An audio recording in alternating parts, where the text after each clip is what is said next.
Bieye of fathering multiple children with female officers, further alleging he raped one of them. Mashazi told the commission she received reports of sexual misconduct by a group of female officers, but instead of addressing the issue, Mashazi started a program that would seek to promote women in uniform, something Justice Mbuyiseli Madlanga did not agree with. So throughout from 2016 to 2025, you are continuously receiving these reports which tell you that there's a systemic problem and you do nothing throughout your tenure as municipal manager. Yes, I take your point. All right. Except to create a platform for them. We shift our focus to this now. The KwaZulu-Natal government has assured Ithala Bank depositors they will finally receive their money back. The provincial government says depositors will have access to their funds before the end of this month. That commitment has been made by Premier Thamsanqa Ntuli following months of a crisis at that bank. In January this year, the Prudential Authority applied for the bank's liquidation, arguing Ithala is technically insolvent. Nhlanhla Mabaso reports. For almost a year now, depositors could not access their funds from Ithala Bank, leaving small businesses, investors and community stockfel stranded. The crisis came after the Reserve Bank suggested that the bank could not run itself. This was something which the Provincial Executive Council strongly opposed. Now, Premier Thamsanqa Ntuli says they have reached a breakthrough, at least for the depositors. Ladies and gentlemen of the media, I am pleased to announce that we have reached a historic breakthrough. We have successfully concluded all agreements required to begin the repayment of Ithala Soc Limited depositors. He says a formal process for the repayment will start soon. In the coming days, the provincial government, working together with Ithala, the National Treasurer and the appointed payment administrator, will issue detailed instructions outlining when and where depositors may access their funds. The executive says it remains committed to saving Ithala. Nhlanhla Mabaso, Eyewitness News, Durban. To the Western Cape now, where a woman and 3 children have died in a fire at the Siyahlala informal settlement in Langa.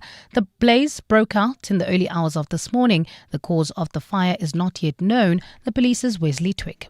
Langa police registered an inquest for investigation after the bodies of an adult female and 3 children between 3 and 6 years old were found among debris following a fire which broke out at the Siyahlala informal settlement in Langa in the early hours of Monday morning. The victims were declared deceased on the scene by medical personnel. To this now, emergency service teams in Tshwane are assessing the damage caused by a hailstorm which battered most parts of Gauteng. Some residents posted pictures online showing the aftermath of the extreme conditions from yesterday. Tshwane Emergency Services says the rains have led to localized flooding as well as infrastructure damage. The South African Weather Service has warned of a chance for more rain in parts of Gauteng today. It comes after a weekend of severe thunderstorms. Johannesburg Emergency Service spokesperson Robert Mulawudzi recently assured residents that teams remain on high alert during such weather systems. Our monitoring teams in all 7 regions of the city, monitoring all the areas, especially our low-lying areas, and also our aquatic rescue unit, which is a specialized team which responds to water-related emergencies, also on high alert. And in the UK, 34 weather warning alerts have been issued for South Wales following heavy rainfall in the country. Forecasters say fast-flowing or deep floodwaters are possible, leading to landslides due to the high amount of rainfall. The experts say this could be a significant event and the impact will likely be greater because the ground is already saturated. Citizens have been warned that homes and businesses could be flooded. Transport cancellations are also expected, as well as power cuts. Gold is trading at $4,249.53 an ounce. The rand is at 17.08 to the dollar, 22.59 to the pound, 19.84 to the euro, and Brent crude oil is at $62.38 a barrel. Heading towards Brakpan, there's bumper-to-bumper traffic in Sunwood Park. This is due to roadworks on the N17 eastbound between Rondebolt and Carnival City. Also in the Calvin area, we still have those roadworks slowing down traffic. This is on the N3 in both directions between the Petrol Interchange and London Road. And if you're traveling through Sandton heading towards Midrand, there's slow-moving traffic. M1 northbound between Greystone Drive and the Petrol Interchange. It's a partly cloudy afternoon in Gauteng with scattered showers and thundershowers expected. Temperatures have peaked at highs of between 16 and 26 degrees. The top story in EWN, the Madlanga Commission of Inquiry has accused former Ekurhuleni City Manager Imogen Mashazi of folding her arms and doing nothing regarding complaints of sexual harassment and rape of female staffers. EWN, in touch, in tune and independent. For the latest, visit ewn.co.za or download the EWN app. You're with Relebogile Mabotja Live, streaming countrywide on the Prime Media Plus app. DSTV channel 856, 92.7 and 106 FM.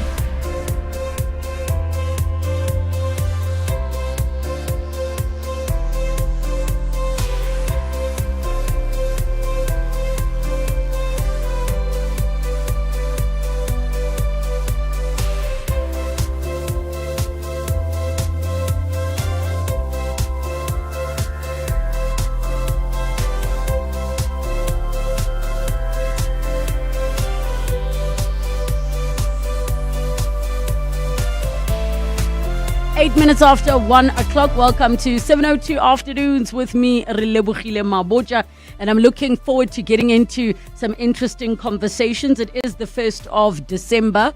Outside of it being World AIDS Day, it also is the beginning of a brand new month, and I hope each and every one of you really use this opportunity to do December things, not December, declutter, delete relationships, all those things that you need to get rid of in preparation for a brand new year. And also don't feel pressurized to be going home and spending money you don't have. It's been a rough year for many people, and if all it requires is for you to be by yourself, listen to your body, listen to your spirit, then do that. Coming up on the show, it's the first Monday of the month, which means we have the book club with Mandy Wiener. And considering this is the last month of the year, this is our last book club of the year, and we will be chatting Bosadi by Kopano Maitwa. Movies and what to stream. Adelaide Moeng will join us.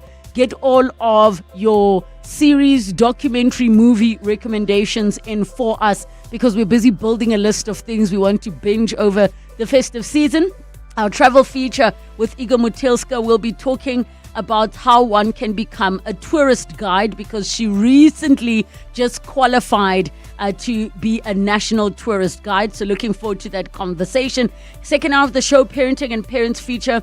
What does it mean becoming a parent or becoming a mother in your 40s? The physical, the emotional, the medical challenges from pregnancy through to postpartum. We'll be joined by Dr. Deshni Naidu, a gynecologist. We'll also be joined by Vanessa Kobaka, who is a TV producer but also now a mom to a newborn, and she had her child in her early 40s. The Naked Scientist comes through after that, so get all of your science-related questions in on 011 883 0702, SMS us 31702, tweet at Relebogile M, at Radio 702 using the hashtag 702 Afternoons, and the WhatsApp line 072 702 1702. 702 Afternoons with Relebogile Mabotja on 702.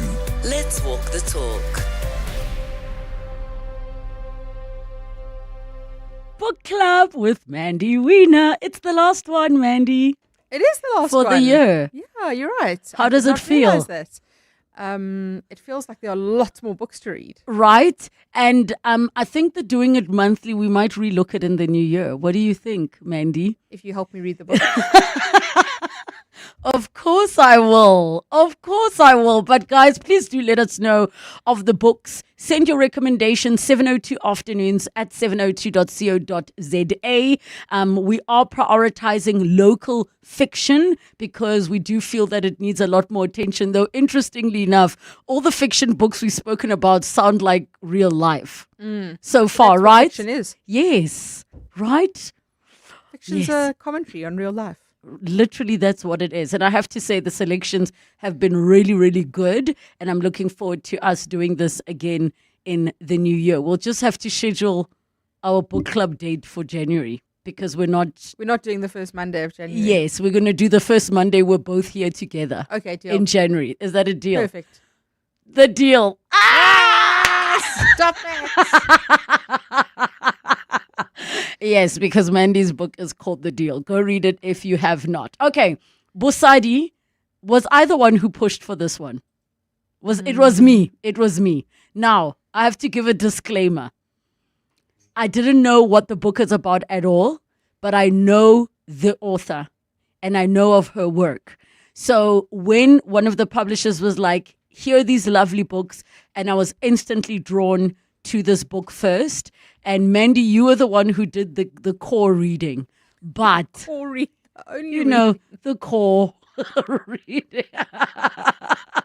But I have to say, I was, from all of the bits that I got exposed to, it was so heartbreaking in the sense that, does it not make you think about, even just coming into work today and I saw the number of women in the building, from the lady who's cleaning all the way up to those going to the top floor. And I thought to myself, we all interact with one another, living these very different lives, but at the same time facing very similar struggles and pains, and you just never know.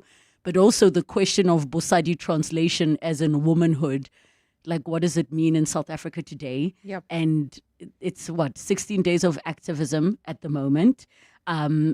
What is that reality? What does that mean? But I want to know from your view, what was your first reaction when you started delving into the book? Well, firstly, Kupano was very well known, very popular. Her previous books, Spilt Milk, Period Pain, Coconut, all have done very, very well. And I thought that this book, even though you chose it, would resonate really well with your audience, because it is about women, it's about womanhood, but it's a heavy book, it's a haunting book, it's an important book, and although it's a quick and easy read, it's a difficult read at the same time because of the subject matter. And it really is a book about GBV. It's a book about what goes on behind the doors and behind the walls. It's about the relationships in that domestic environment, the relationship between a domestic helper and the woman who employs her, and that dynamic. It's the conversation between what happens between a woman and the family of her husband, and how issues are managed. And it's about relationships between women in general. So it really speaks to so many societal issues and is a commentary on so many of those societal issues in such an evocative and haunting way. What did it make you ask yourself about what womanhood is for you? I think it really made me internalize what womanhood is and how it presents in different ways, and how so many women in this country are experiencing this kind of violence, but just this kind of patriarchy in the way that they are, and how we've come so far, yet we haven't come far at all. That's and I would consider you a woman who has been quite exposed with the type of work that you do. Was any of what was, said in the book something that was shocking to you, or was it just a reminder of some of the harrowing things that we hear about in the newsrooms and some of the issues that regularly get, brought up? So what was shocking for me was a lot of the cultural issues, because that's something that I'm not exposed to in my own domestic environment. Yes. I come from a very different culture to what Naledi comes from. And the way that Rakhadi, the aunt of the husband, relates to her, and the way that they deal with the domestic violence, I was shocked by that. How she is forced to be so submissive, how the family members, the female family members that she goes to, are so dismissive of what is so evidently happening to her when she lands up in hospital, when there is the evidence of it, yet they are so dismissive of what she's saying, and she's told to just suck it up. Also because, and I'm not going to say this is a cultural thing, but it falls within that realm of things that have been passed down as normal in many black communities. And I would say, people of color communities, is that the part of what will people say is very, very important. So the idea, some families fear more what society is going to say about them than they do you possibly losing your life to their son or to their, and if the son is a provider, you almost have very little to support you. If that son is a provider that is still taking care of everybody, the likelihood of them standing up to it and doing something about it is like slim to none. And here you've got the lady who is a successful woman in her own right, who has her own profession, her own career, who carries her husband, yet she has become so submissive, and how her personality has been changed, and it speaks to her relationship with her friends as well, and how those have been impacted because of this dynamic with her husband. So that for me really struck a nerve. And then for me the domesticity, the what goes on in this estate between the domestic employees and the madams, as they are described. What secrets are known? What are they saying about each other? How involved do they get when it comes to domestic abuse? How involved should they become when they are witnessing what they are witnessing? Which is so devastating now that I think about it, right? Because the ladies that come in to take care of our homes are exposed to probably a lot more than what any human being should be exposed to of a person they're working for, if we put it straight up, right? Now, can you imagine they have their own lives with their own problems, but they're very much observing and seeing your life with your problems. And what is there much that they can do about it? They themselves are disempowered. They themselves might be facing abuse and other things. I mean, over the years, we'll hear different stories that my mom is trying to help with one of the helpers of a domestic issue, but telling a person their rights and where the police station is and all those things doesn't really solve the issue. Men, because majority of these cases of gender-based violence perpetrators are men, they need to stop doing what they are doing. It shouldn't be a what are you going to do? And of course, the storyline about the fertility part, that's another thing. What is your womanhood? Yes, you're successful, you've achieved all these things, but you can't even give us a baby. And that comes through so strongly as one of the narratives here about how Naledi lost her baby. And that's not a plot giveaway at all. It's evident from the outset. And that is such a dominant narrative because it speaks to how her lack of fertility or her inability to provide an heir, how that is frowned upon by the family. And then that is juxtaposed with Auntie, who is the domestic worker, this quiet force in the shadows of Naledi's crumbling marriage. And she has this devotion to her own children that she's left behind, but the growing chasm between her and her children because she's not present, because she's earning a living and she's no longer part of their everyday lives. And that's really juxtaposed against the empty baby room that is so prevalent in the story. All right, we have got the phenomenal author on the line, Kopano Michael. Welcome to the show. Thank you so much for joining us. Thank you, Relebogile and Mandy. Thank you for having me. Now, Kopano, I don't know if you recall, but in your brief stint at Pretoria High School for Girls, I was there with you. I do indeed. Oh my gosh, I was telling my husband, I was like, it'll be so awkward to say this on air, but I remember you from grade 8. So I'm so glad you're the one to bring it up. No, I had to because I was like, I don't think she remembers me. I don't think she remembers me. Definitely do.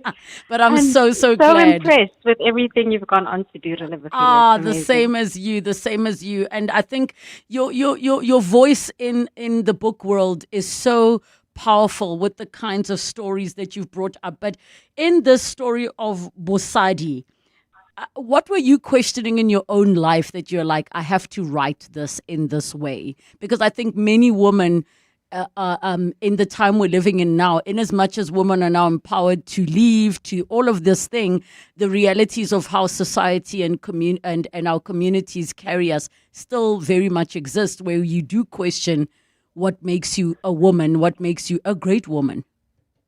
Absolutely. Yeah, I mean, Relebogile, I generally write about the things that I am grappling with, right? That pain me. And I think, I suppose this is, everybody's saying this, but GBV is insane in South Africa now. And, it's almost become like background elevator music. It's just, we've become so numbed. One report after another. You almost mix them up. There's so many of them. You can't quite remember which is which. And so, I started writing about that because surely this can't continue the way it is. But I attempted to write about it at a very personal level because I think sometimes statistics, you can lose the individual, the journey of an individual person through that. So try to kind of unpack what that might look like in a family, in a marriage, but also sisterhood, right? That it's, I think I heard Mandy talking a little bit about, the relationship between the domestic worker, that sometimes you do find sisterhood and friendship in unlikely allies, but we do have these class differences in South Africa. But ultimately, many women, regardless of whether they are the employer or the employed, often grapple with similar challenges. Kupano, it's Mandy. Thank you. This is such an impactful book, and it's haunting in so many ways, and it really resonated with me. I was speaking earlier about the cultural differences and what I'd learned going through it and the impact of that. You're also a medical doctor, and I'm interested to know what your experiences as a doctor did that have any impact on you in writing this book? It's a great question. So I actually haven't been practicing clinically for some time, but I do remember in my days as an intern working in the public health sector that you would often, right, kind of see a woman brought in maybe being shot by her boyfriend, not deathly shot, but sort of in the limb. And there he would be, kind of consoling her at the ward by her side, buying her Coke and a packet of Simba chips. And, you grappled with that. One, you're a sort of young doctor coming into this, but also trying to understand this dynamic of this relationship. And I think I care deeply about stories, people's stories, and I think being at the bedside gives you an opportunity to sit and listen to stories where people are most vulnerable. And so the shame of infertility is something that, I've seen, and where women really almost blame themselves and almost self-flagellate and think that perhaps maybe a baby will fix the situation, that maybe it's my inability or my failure to fulfill my responsibility as a woman that has us in this situation. And maybe if I just hold out, things will be better, right? And so I think it was all of those themes kind of coming into the novel. I would love to just touch on Auntie's immigration story, especially considering that, with the many challenges we're facing as a country, a lot of the blame is shifted to those coming from other countries that, again, Kopano, it becomes like statistics and numbers, and you don't actually think about the lives and the stories and why people might have come here. Absolutely. And I think, I can relate to it on a very personal level. My paternal grandmother was a domestic worker, and I think for many Black South Africans, if you look up the lineage, you'll find tea ladies, kitchen ladies, whatever we called them back in the day, amongst many of our family members. And I think perhaps to some extent there was an othering, right? You were often working in white homes, so it felt like something slightly separate. But now sort of in the new South Africa with economic prosperity, you have two very similar people, whether they be two Black South African women or a Zimbabwean or this woman from Lesotho, who are mothers. One has left her children to care for yours. They are living in your home. It is incredibly intimate. They are the ones that are, taking those soiled sheets. They are seeing the things that you hide from the public eye. And that fascinates me as a theme between women, right? The sisterhood, but also kind of holding this individual at arm's length, because in fact, you don't want them to know all the mess of your private life, and yet they are there and can be an ally if you allow them. So I think these mothers, the one who leaves her children to give hers a better life, the one that longs for a child, the one that has the courage to encourage the other one to leave, the one that doesn't think it's her place to tell her that. I just, I thought that was fascinating as a relationship, as a power dynamic, as an exploration of xenophobia, of migration, of sisterhood. And those two characters lended themselves to that.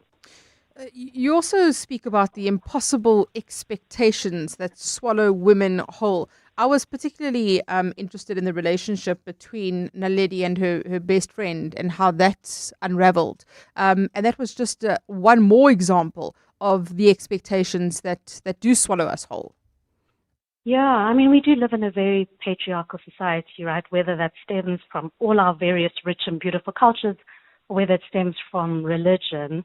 And I think there's a common saying, "Mosadi o tshwara thipa ka bogaleng," which is a woman holds a knife by the blade. And that can be both a source of strength and power and perseverance, but it can also be sometimes kind of, just suck it up, and things that shouldn't be, right? And so you have this character, her friend, who rebels against that, who resists against the things that women are expected to endure that shouldn't be endured, that shouldn't just be the way it is. Oh, our mothers have suffered the same, and just hang in there, khotlella, as I said in Setswana or Sepedi, persevere. All will be well. And I think that stems across cultures, across religious beliefs, that women are celebrated for kind of bearing the brunt of the hard stuff in family.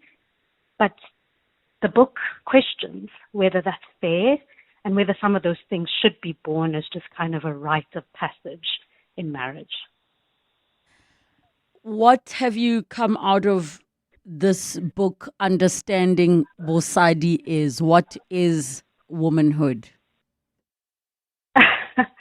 Well, I mean, I think I don't presume to have the answers. I just pose the questions that I grapple with, and I hope that this meets people where they are, that it stimulates a little bit of discussion and debate, that it makes us slightly uncomfortable, because we should be uncomfortable with the prevalence of GBV in our country, and stirs something in us. So I honestly, I think this is the thing with writing. I mean, every conversation I have with somebody who's picked up the book enriches me, and I see things from a different lens. But no, I have no good answers, just questions. There are so many unlikable female characters and male characters in your book, because they each are a commentary on either the sister-in-law or the aunt, or whoever it may be. But also Lesedi, of course, is probably the most unliked character in the book because of his violent nature. But I hope men read this book as well. What is your expectation of that? I do, and I think that's why the opening is a little bit wild, because as I worked on this with my agent and getting feedback, I didn't want this to be something that was seen as just a book that would be interesting to only women and women who perhaps are interested in these themes, but that this would be a human story, and somebody would feel gripped from the opening line and stay with the book. And so, 100%. I mean, I do hope that this can be read not just by women, but by men as well.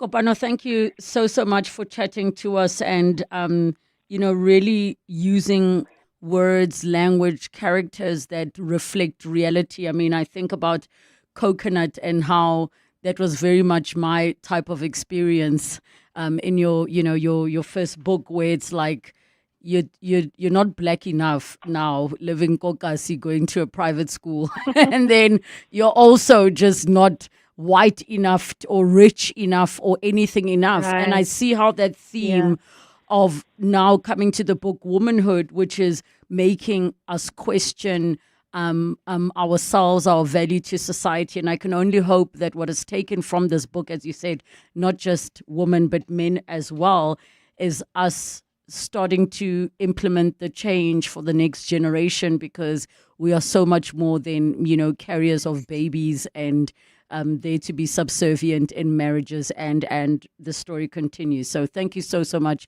for your time and for chatting to us. Thank you. Thank you both. Appreciate this. Thanks, Kopano. The book is called Bosadi and it is by Kopano Mabotja. Go and get a copy now. Time for latest Eyewitness News headlines. Good afternoon.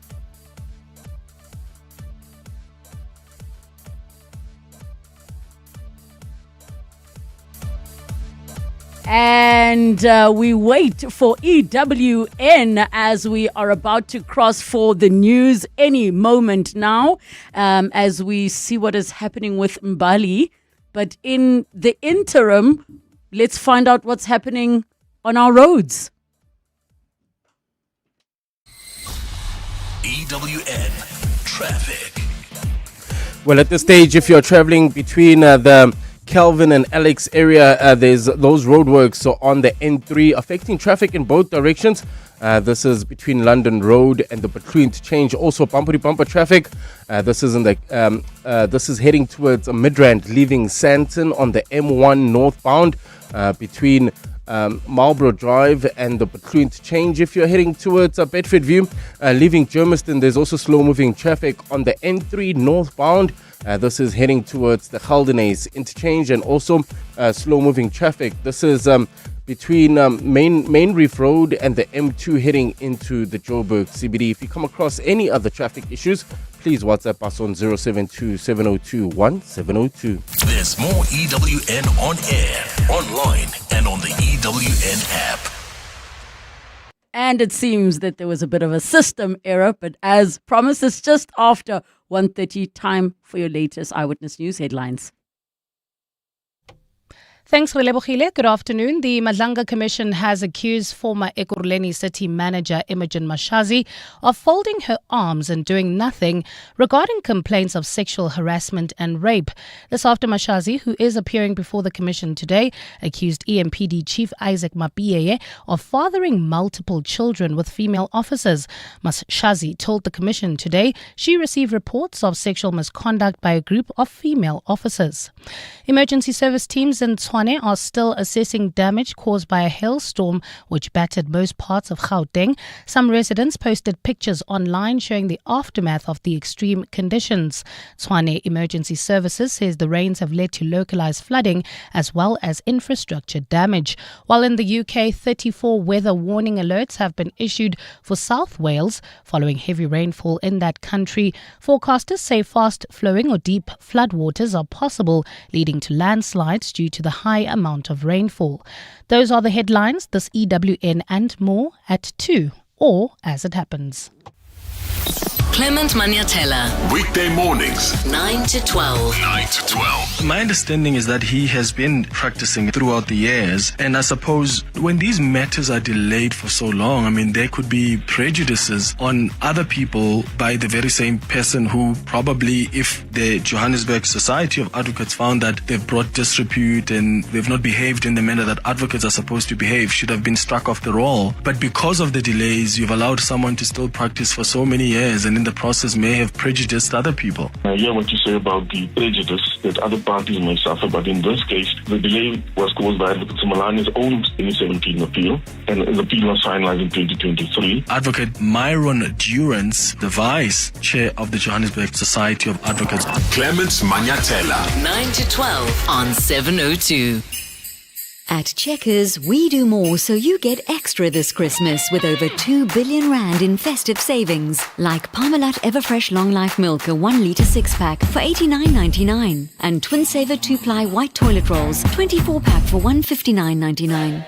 Plus, stand a chance to win your share of 7 million rand in prizes. Simply buy any 3 qualifying products and swipe your extra savings card to enter. Valid until Sunday at Checkers. T&Cs apply. The crazy store's got deals galore and everything you need. From tinsel presents, wrapping, and a star for your Christmas tree. We've got all sorts of games and sports, many toys to buy. Stationery, arts and crafts, come on and don't be shy. No need to panic shop, we're your one-stop Christmas spot. Your table will be dressed and you will not be stressed. When Christmas Eve is here, you'll want to sing and cheer. I got everything at the crazy store and I can't wait for next year. Hey, you never know what you might find this Christmas. You've heard the songs, but until you've seen it live, you haven't experienced the magic of cats. Coming to Monte Casino from 17 January until 22 February, it's the memory shared by millions. Book now at Web Tickets, brought to you by Peter Turin and GWB Entertainment. Those trusty old shoes, there for your first move out of home. That marathon training that lasted a day, the quick runs to the store, the long nights out. Yeah, they've done the most for you. But with the street store, they can do even more for someone else. Visit thestreetstore.org to find out more about donating your pre-loved shoes and clothes to the world's first rent-free pop-up clothing store for the homeless. Donate before December 6, 2025. 702 was in conversation with Prime XBT on The Money Show with Stephen Grootes. The current volatility that we see across all the different markets is definitely creating significant intraday sort of trading opportunities for traders in South Africa. And secondly, obviously, Prime XBT offers some of the lowest trading fees in South Africa across all different trading instruments, with our VIP discounts going up to 70% available from day one. And also the local payments that Prime XBT offers obviously make it easier and cheaper to buy and trade Bitcoin and other sort of crypto assets compared to what you would call traditional exchanges. Visit primexbt.com today for more info. Prime XBT, empowering traders to succeed on 702. Trade responsibly. Trading comes with risk. 702 Movies. 23 minutes to 2 o'clock, and it is time for movies and what to stream. I want to hear from all of you in terms of what you recommend so that we can add to our watch list as we binge throughout the festive season. 011 883 0702, the WhatsApp line 072 702 1702. We're joined by Adelaide Moyeng, founder of Movies and Stuff SA. Find her on the socials and follow. Adelaide, let's jump straight into it. How's it? Hey, hello December. Hello Happy December. New month. How are you? Good. I'm good. So we're starting off really strong. The Real Housewives of the Ultimate Girls Trip Africa has actually begun, and it actually started on Friday. The first episode aired, and I was actually able to get a chance to interview one of the ladies from the show. I was able to catch up with Angel Ndlela, which a lot of you guys may know her from the Real Housewives of Durban. It was such a delightful interview. The full interview will be on YouTube at Movies and Stuff SA. But here is a clip of our interview, just a short snippet so you guys can get an idea of what the season may bring for all of you. And the one thing I wanted to ask you was, what made you want to join this specific girls trip? Obviously, you guys always have girls trips on Real Housewives of Durban as well. But what about this girls trip in particular made you think, you know what, I want to be a part of this. This is something that I want to do? You know, am I saying it right? Adelaide. Yes, it's Adelaide. Yes, it's so perfect. I've always been so vocal about the fact that I grew up in a Christian home, and I'm a very spiritual person, and I pray a lot and I fast a lot, and opportunities find me, and God aligns me with things that He feels like are deserving. So this trip was no different. I remember I was flying from Epologwane to Johannesburg and back to Durban. And when I landed, there was 5 missed calls. I'm like, who is this? I'm not owing anyone, at least not that I know of. And when I called the number back, they're like, hey, this is so-and-so from Go Productions. We'd really like you to join Ultimate Girls Trip. We're leaving in 15 days. I'm like, how many days? 15 days. I'm like, I'm packing right now. So where I'm going with this is I wasn't given an opportunity to decide. It found me. And anytime when grace locates you, you can't fight with that. And I think that's why a lot of people will say, what is Angel doing here? What is Angel doing here? I'm here because I was handpicked. End of the day, he qualifies the call. She sounds very excited, Adelaide. Yeah, it was a really lovely interview. If you guys want to catch the rest of that, like I said, you can catch the full interview. But she's not the only lady that's going to be there. She's also being joined by a couple of our favorites. And Mtembu is actually coming back, and she actually joins the ladies on Real Housewives of the Ultimate Girls Trip, as well as Jojo Robinson, she's she's a good fave of mine as well. And also a couple of ladies from other franchises.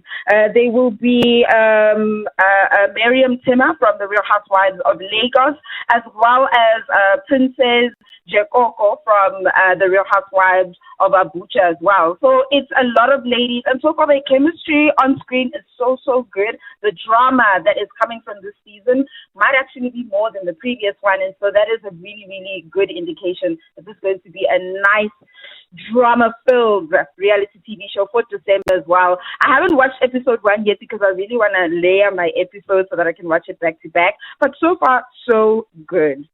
Okay, and I think it's definitely one to look out for, especially if you want to enjoy a bit of drama, catch up. Those diehard fans, we know that this one will be for you. So that's Ultimate Girls Trip Africa that is happening on Show Max. And I'm so glad with this next one because I happened to have watched this yesterday.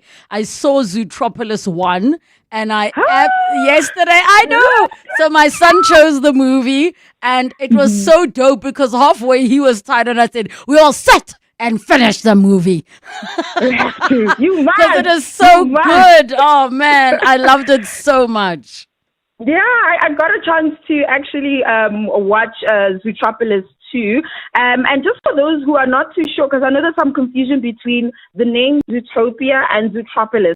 So what people don't actually understand is in America as a territory, it is called Zootopia, but for the rest of the world, it's called Zootropolis because apparently there's a Danish zoo that wrote the name Zootopia. So they were unable to actually call the film Zootopia for the rest of the world. So you are watching the same thing that everybody is watching. Zootropolis and Zootopia are the same film. And for those who are not familiar, it is such a lovely buddy cop animation film, which actually has a rabbit and a fox. They team up to basically solve a case. So in the first Zootropolis, that's what they're doing. But in the second one, they've actually become official partners on the police force as a pair. And what they're doing is they're helping one of the newest characters, which is Gary the Snake. They actually help him uncover a very important part of their heritage as snakes in Zootopia and Zootropolis. And you know what's so funny in that in the past 5 days where it's actually been released, it has grossed over $500 million. And the biggest part of that is because China made up for majority of that number. And the reason why is in China, it's actually the year of the snake. So a lot of people were wondering, why are these numbers so crazy? It makes no sense. In China, it's the year of the snake. And so I think they did a really good job with aligning that cultural significance for China and also just the rest of the world where all of us love how they incorporate so many different animals and characters in Zootopia where they make you really feel like, you know what, it's okay to be different and it's really cool. I took teenagers with me and they absolutely loved it. So for those parents who are not sure what type of age range you want to take your kids for, from the youngest to the oldest, they will all enjoy, even adults. It is so funny and it's such a good film. Really love it. 10 out of 10 for Zootropolis 2. Definitely go and watch that, please. All right, let's talk Jingle Heist on Netflix. Yeah, Jingle Heist is such a cute film. You know, when it comes to Christmas films, I feel like obviously the theme is consistent. It's all about Christmas. But with this one, it's actually these two workers who they work in a London department store. They get an hourly rate and they realize that, you know what, we're tired of being broke and we're at the point of desperation. And they are actually going to try and steal from the department store.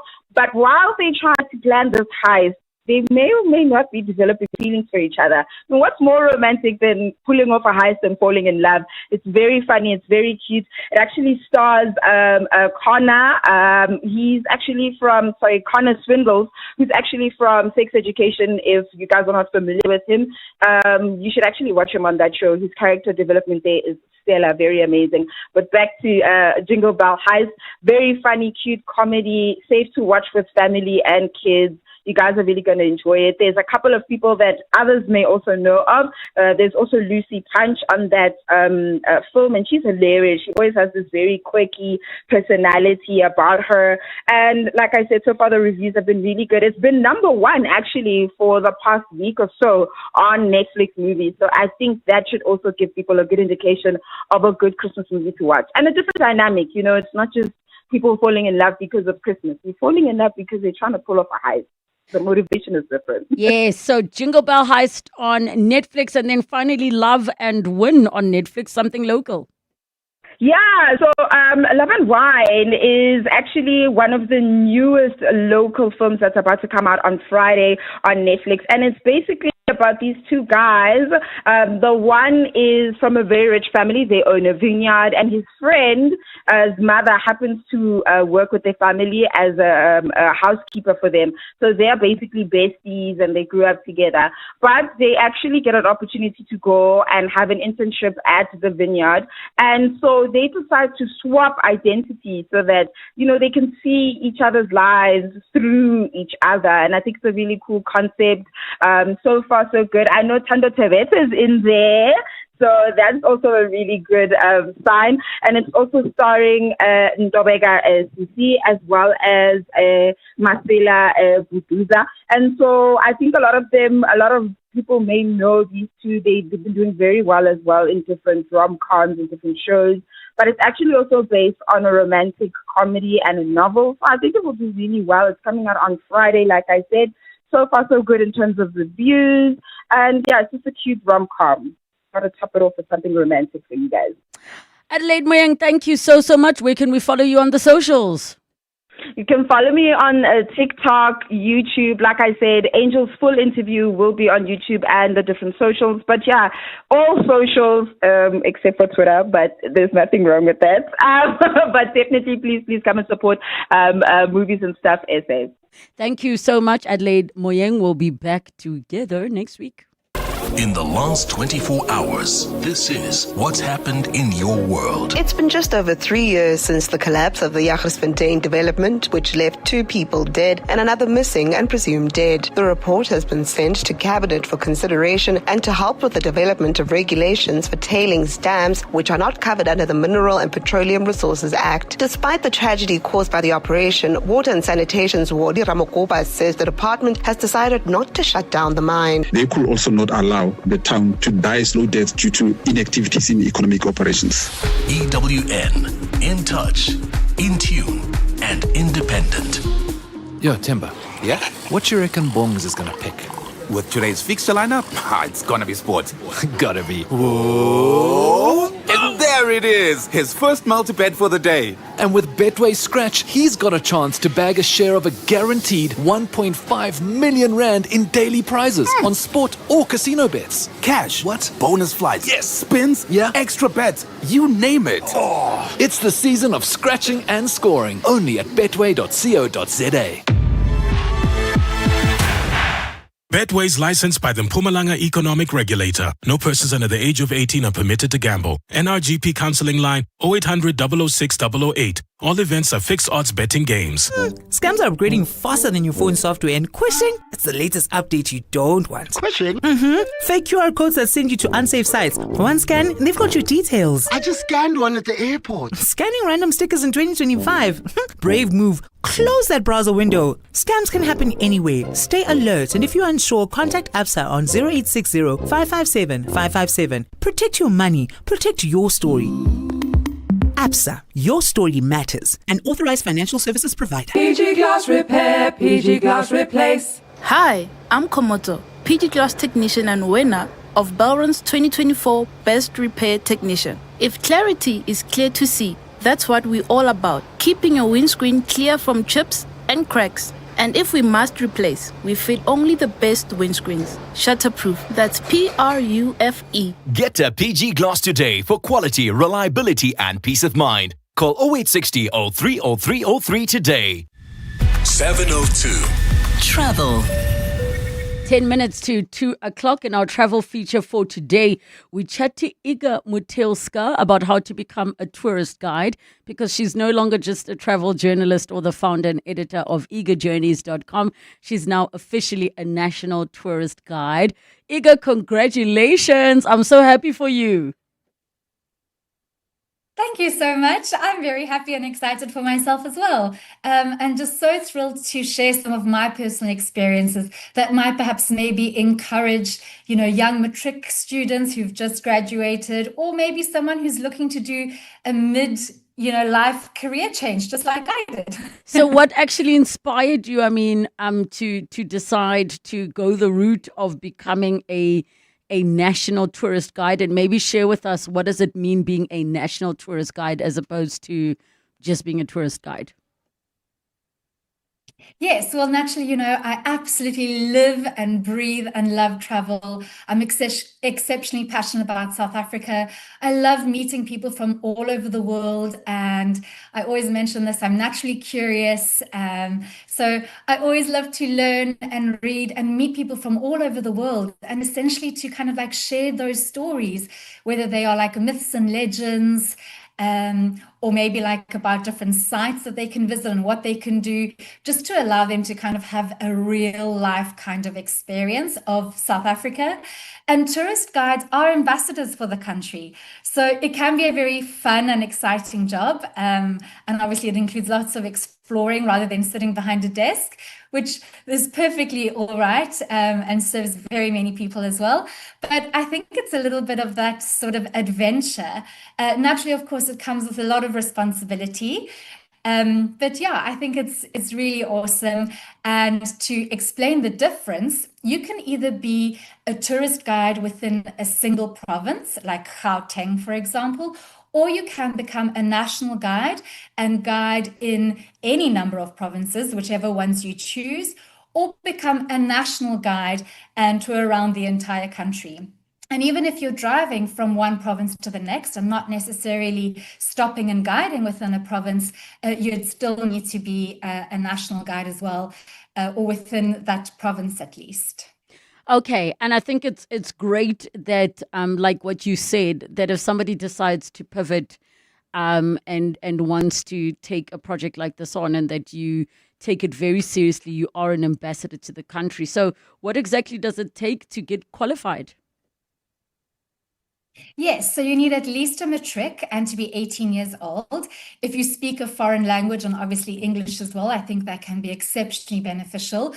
We know that there are so many Americans, Brits, Europeans, Germans, Dutch individuals, Italians, French that come to visit as well.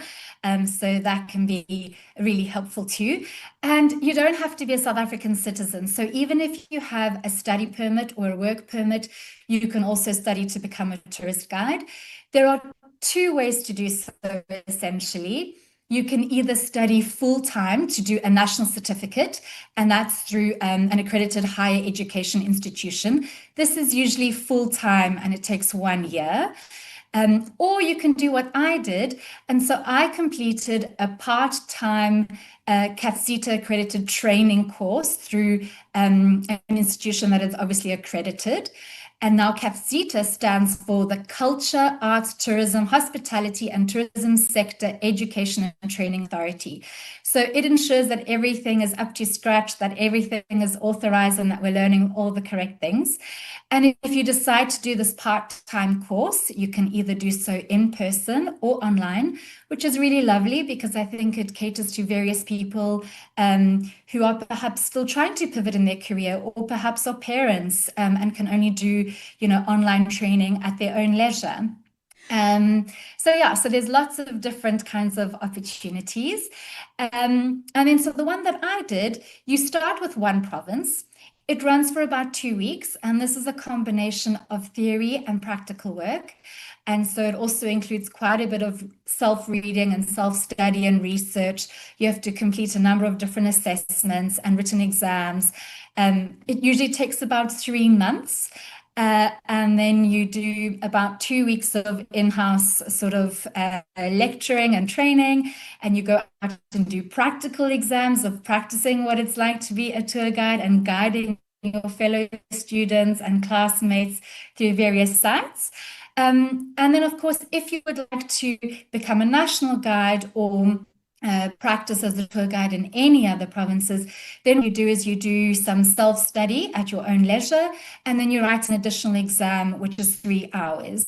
And then obviously, if you qualify and if you pass, then you're qualified in that province as well. So it's essentially sort of a mix and match of what an individual wants to do. Perhaps they only want to be a tourist guide in Gauteng and Joburg, and that's perfectly all right. And maybe someone else wants to do buses across the country. So it's really very beneficial in that sense that it caters to each individual. Do you have to have been good at like geography and history to be doing this? Because I would imagine, tourists would have so many questions if you're taking them to the Apartheid Museum, if you're taking them to, wherever around the country. My initial reaction and answer is no, you don't have to be. We can always learn various things, and it's a very comprehensive course, so you will learn those things. But I think I also want to allay people's fears that you will have your guidebooks, you will have your learning material and everything, so you can always brush up on a certain, as you say, historical event or the flora and the fauna of a certain region, or perhaps the geology and geography. So you do need to learn, of course, a certain extent in the course and while you're writing all of the exams, but we can't keep everything in our heads all the time, as we all know. So I think it's really great that you can go back and always brush up on. And I think something else that is important is sometimes to be humble if you don't know all the answers, and to say, I'm really sorry, that escapes me at this point in time. But, in a few minutes' time, I'll Google it or I'll check it for you and I'll get back to you. But yeah, there are really interesting topics, and it's everything from a deep history, from like the origins of the Paleolithic rock art and the Khoisan, and obviously the early kingdoms of Mapumbugwe and the Bantu migrations, and of course the rise of like the Zulu kingdom, to the colonial era, and of course modern day history. So the rise of apartheid, the freedom struggle, the transition to democracy, and of course the role of the TRC, and today's governance, the Constitution, the Bill of Rights, and what everyday South Africa is like today. And of course, you learn a lot about the cultural heritage, the major population groups, religion, various traditions, and as you said, geography, geology, and the flora, the fauna, the climate. So yeah, it's really fascinating, and I say I learned a lot, and my memory was refreshed from some of the things that I learned in school as well. In terms of one of the most surprising things that you could say you've learned studying, what is something you can share with us, especially something that can remind us like how truly amazing South Africa is? Yes, the Cape Floral Kingdom. It is the smallest, richest floral kingdom in the entire world. And I think that's amazing to think that there are plants here that are endemic to South Africa that you can't find anywhere else, and that its biodiversity is so rich that the Cape Floral Plant Kingdom alone is much more diverse than all of the plant species you will find in the United Kingdom. Wow. And I think that says quite something, because we know that it's obviously in the Western Cape. And I think it reminds us that we're such a rainbow nation. We're so diverse. We have so much to offer in terms of the people and in terms of what the sights and sounds that guests can experience as well. I think that is something so amazing to be aware of. So what websites can people go to if they're like, I actually am keen to become a provincial or a national tourist guide? Certainly. So they should Google National Certificate for Tourism, and you'll see various universities in South Africa offer that. I did it through TGI. There's a variety of other accredited training providers as well. The most important thing to please check is that it it's CAFCETA accredited. You want to make sure that if you're paying money, you get the correct qualifications. So a simple Google search will bring that up. Or have a look at the National Certificate for Tourism and Guiding as well. So there's a lot of information out there. Iga Matilska, thank you so much. I'm so exceptionally proud of you for doing this and ticking this box. I cannot wait to hear of more of your South African adventures. Head over to eagerjourneys.com to find out what Iga is up to. It's 2:00. This is EWN. Good afternoon, I'm Bali Dlamini. The case against 5 suspects accused of luring South Africans to fight in the Russia-Ukraine war has been postponed to next week Monday. The group was arrested at the OR Tambo International Airport at the weekend, just moments before they were due to board a flight to Russia. Amongst those arrested is senior SAFM broadcaster Nonkululeko Mantula, who is alleged to have played a central role in recruiting the men to work as mercenaries for Russia. The 5 face charges under the Foreign Military Assistance Act. State Prosecutor Peter Erasmus says the group will remain in custody until their formal bail application next week. The possibility that the state will, after certain preliminary investigations regarding the granting of bail, that the state will not object to the granting of bail. Your Worship, so I request that the case be remanded until next week. The Madlanga Commission of Inquiry has accused former Ekurhuleni city manager Imogen Mashazi of folding her arms and doing nothing regarding complaints of sexual harassment and the rape of female staffers. This after Mashazi, who is appearing before the commission today, accused EMPD Chief Isaac Mabotja of fathering multiple children with female officers, further alleging he raped one of them.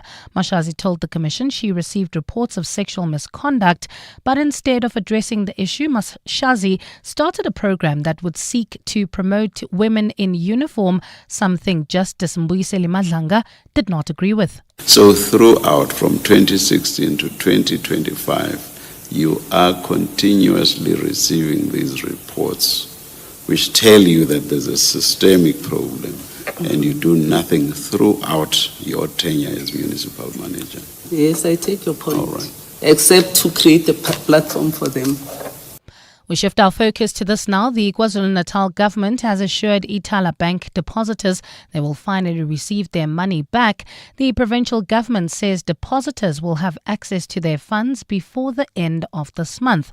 The commitment has been made by Premier Thamsanqa Ntuli following months of a crisis at the bank. In January this year, the Prudential Authority applied for the bank's liquidation, arguing Ithala is technically insolvent. Nhlanhla Mabaso reports. For almost a year now, depositors could not access their funds from Ithala Bank, leaving small businesses, investors and community stockfell stranded. The crisis came after the Reserve Bank suggested that the bank could not run itself. This was something which the Provincial Executive Council strongly opposed. Now, Premier Thamsanqa Ntuli says they have reached a breakthrough, at least for the depositors. Ladies and gentlemen of the media, I'm pleased to announce that we have reached a historic breakthrough. We have successfully concluded all agreements required to begin the repayment of Ithala Soc Limited depositors. He says a formal process for the repayment will start soon.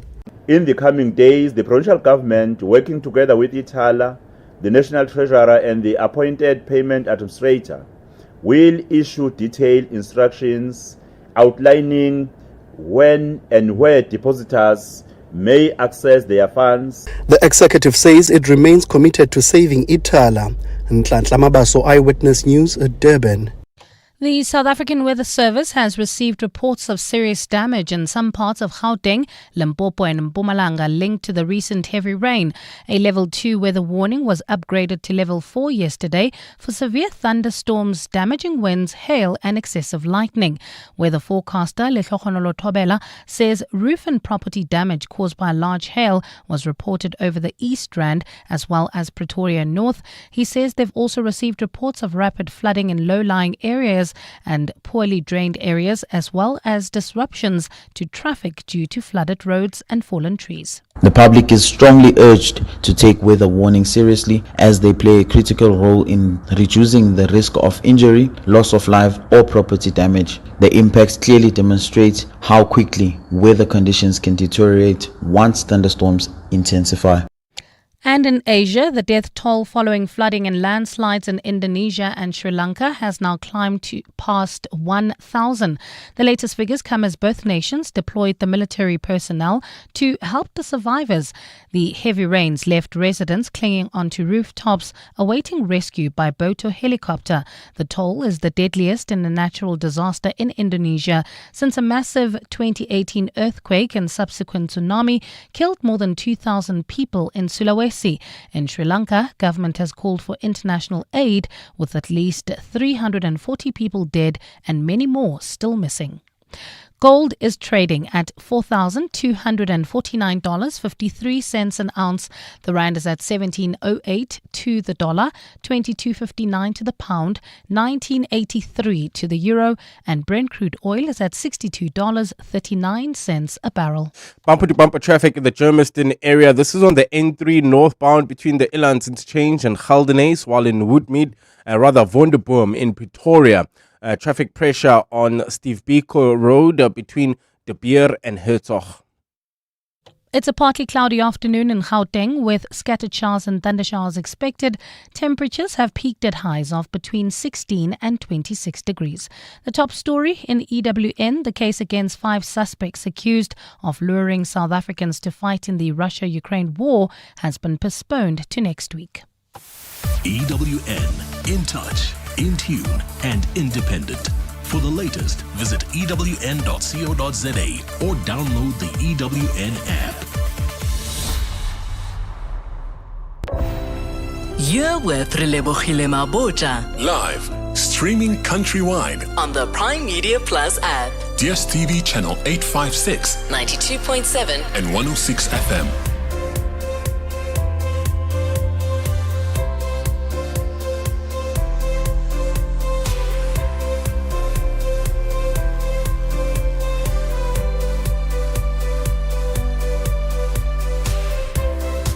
Seven minutes after 2 o'clock, it is the second and final hour of 7:02 afternoons with me, Relebogile Mabotja, and we'll be jumping into quite an important conversation in our parenting and parents feature, and that is around becoming a mother in your 40s. What does that look like? The physical, emotional, medical challenges from pregnancy to postpartum. We'll have 2 guests joining us, Vanessa Kobaka, who is mother to a newborn, as well as Dr. Deshni Naidu, a gynecologist. And then we wrap up with Dr. Chris Smith in our science feature, The Naked Scientist. And you can head on over and get your science questions in already. 011 8830702, SMS us 31702, tweet at Relebogile M, at Radio 702 using the hashtag 702 afternoons, and the WhatsApp line 072 702 1702. Parenting and Parents on 702. Parenting and Parents time on 702 afternoons. Today we're talking about becoming a mother in your 40s, what that means for you physically, emotionally, medically, mentally, psychologically, all the kinds of challenges that you can face from pregnancy all the way to postpartum. If you have become a parent, it doesn't have to be necessarily first-time mom, but maybe share with us your experiences of pregnancy in your 40s and up. 011 8830702 and the WhatsApp line 072 702 1702. I'm going to start off with Dr. Deshni Naidu, gynecologist. Doctor, welcome to the show. Thank you so much for joining us. Hi, good afternoon. Thank you for having me. Doctor, can we look at what you get taught or what the current status is in gynae world in terms of the terminology used when a woman is pregnant above a certain age? I know during my pregnancy I was considered geriatric, but one of the listeners said, no, that term is not used anymore. So look, it's not used anymore, but you used to be called an ancient primap or elderly prime up, if you're having a baby after the age of 45. The classification has changed to over 40, and you're still called an older mum. We're not using geriatric or aged and prime up, but I was called that too, which is quite insulting, actually. I really am like, these terms are so terrible, but okay. Yeah, no, it was just a colleague actually referred to me, and I'm like, I'm 35, I'm not your granny, but yeah. Okay, so in terms of, and maybe you can give us a quick recap, what is happening in the woman's body that 40 and above starts to become tricky when it comes to the trying for the baby and then carrying the baby to full term that is healthy? So one is conception. So your fertility decreases after the age of 40. So your in terms of fertility, 1 in 10 chance of having or conceiving per cycle of trying. So your fertility actually goes down to less than a third. And the reason for it doing that is your eggs actually decrease in number. So when you're born, you have a certain number of egg count, which is about 1 million. At puberty, it goes down to about 300,000. And by 37, it's less than 25,000. Sounds a lot, but it isn't a lot. And by 40, if you have a less than 5% chance of falling pregnant per year. Okay. So that's the first thing, falling pregnant. Secondly, in pregnancy, you have the problem of actually Down syndrome or chromosomal abnormalities. So that's the main risk. So we screen aggressively for that, because when you're 20, your risk of Downs is 1 in 1,500. At 40, it's 1 in 85. So there are lots of tests implemented from 10 weeks onwards to establish if you have a chromosomal abnormality like Downs, and then manage thereafter. We cannot treat Down syndrome. Down syndrome is genetic. Once it is present, we then have to find a plan of action for the pregnancy, but we cannot cure it. So that's a very important point, or any of the chromosomal abnormalities. Other risks that can occur for an older mom is that, one, you have increased comorbidities, so you can be overweight. You can be a higher percentage of older women smoke. You can also be a higher percentage of women consume alcohol. So you have to change lifestyle. A higher percentage of women over 40 have diabetes, which are weight linked. So a lot of medical issues have been established because you are older and not younger, and we have to manage that. The complications that can also occur are that you have an increased birth weight of your baby. That increases your risk of seizures and emergency seizures. This is because, one, the weight, gestational diabetes increases. The risk of miscarriages also increases. So your miscarriage rate, also dependent on comorbidities and genetic risks, increase to about, in your 30s, about 27 to 30%. In first trimester. So that's a large increase that happens. And cardiovascular disease also increases. You also have an increased risk of gestational diabetes, which is diabetes expressed in pregnancy without pre-existing diabetes, and hypertension, which is high blood pressure that can develop in pregnancy. And that is a common occurrence in South Africa. So that is quite a mix of challenges that put a woman who starts, aging from 40 and up, that is looking to have a child. However, Vanessa Kobaka, who also joins us, she's a television producer and mom to a newborn baby, joins us. Vanessa, you knew all of this, but you had a baby at the age of post 40, and can you share a little bit with us how that journey has been for you, and maybe some of the unspoken challenges of having a child at your age? Yes, first of all, that's so sweet to be called a mom now. Yes, I know you. It's been how long now? It's been a month now. It'll be a month in 2 days. Oh, there we go. You're still a new mom, and we love it for you. Yes, but you know what? Actually, I didn't have any complications at all. Firstly, I know that a lot of women really struggle to have babies, especially after the age of 40. But I was among the lucky people who didn't have any issues at all. As a matter of fact, the first OBGYN that I went to was really surprised that I was able to conceive without any sort of assistance, like what is that thing called when you're IVF. IVF. Yes, that Yes. one.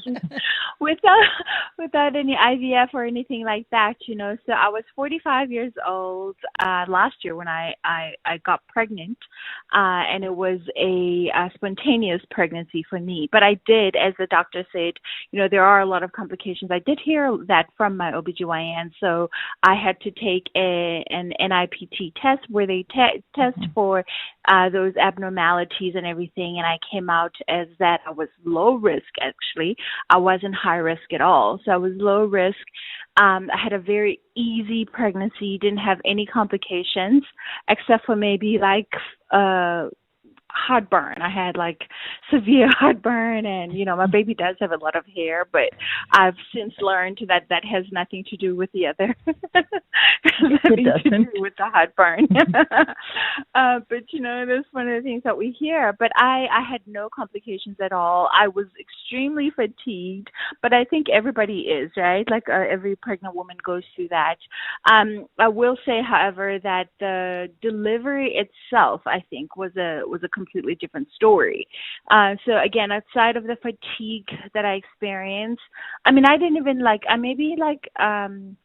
maybe even had nausea like 3 times in the 9 months.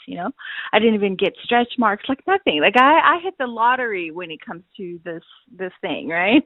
And I'm glad you're sharing this positive side, Vanessa, because doctor, I mean, how unique is Vanessa's case? Do you come across many patients of Vanessa's age pregnant at 45?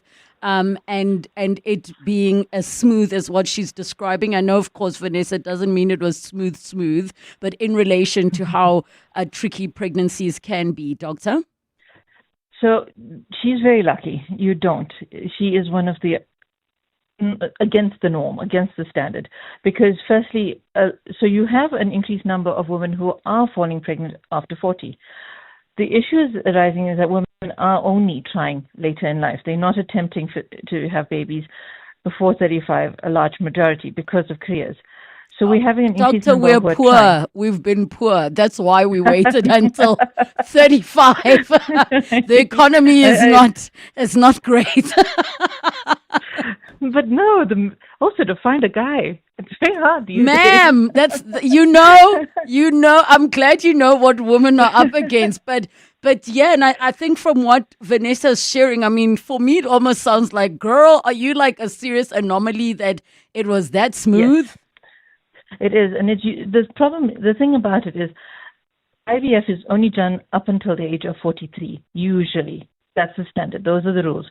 There are exceptions, but those are rules, because harvesting an egg after 43, the quality and the quality is gone. So a lot of IVF doctors will say at 43, no, use a donor egg. So she's really an unusual, but she's not. The standard is now, like I had my oldest patient was 49 and natural conception. What? Last year. So yeah, it's changing. It doesn't, your eggs decrease in number, but it's individual. And every person is different. So she is lucky, and she probably is very fit, healthy, takes care of herself, doesn't have comorbidities. So she had a really nice pregnancy. Yeah. I think maybe also to add, doctor, having and maybe you can share from the medical perspective, when a woman has full support from a partner plus family, it can make the journey significantly different. Very much so. So you decrease your risk of postpartum depression, you increase your chance of breastfeeding to at least 6 months. So it's a very big impact on pregnancy and how you deliver, and on mainly postnatal depression is massively impacted on when you have great support. Because older moms have they're set in their ways. So usually, you in your career, you have where your life goes, and a baby changes that. So firstly, it's how you work changes. You have to then take a detour from your career. That has an impact on your mental health. Then, babies don't come with a textbook. They don't feed as, every 3 hours. And a lot of older moms are, okay, this is a lot of research. This is what my baby should do. This is how it should progress. And they don't do that.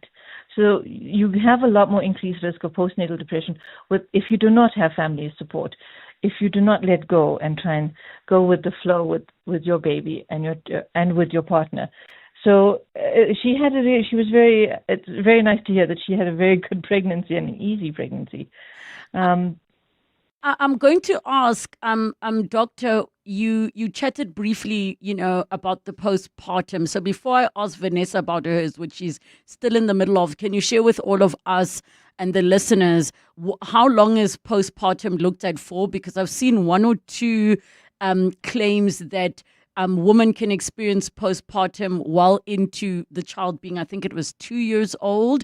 And what can this even look like? So you're talking about not the postpartum period. The postpartum period is defined as 6 weeks post-delivery, so 42 days. But postnatal depression can go on. So you can have started postnatal depression, ignored it, which most women do. Oh no, I feel better. Oh no, it's just the blues. Oh no, it's just me. It's a stigma attached to it that you should not be this, and you should be, happy that your baby's here and fully functional. And so women don't actually address the issue. Therefore, you have established postnatal depression and it's just persisting. And only later on you're going, wait, this is not right. Now, when you look back, it had started in your postnatal period.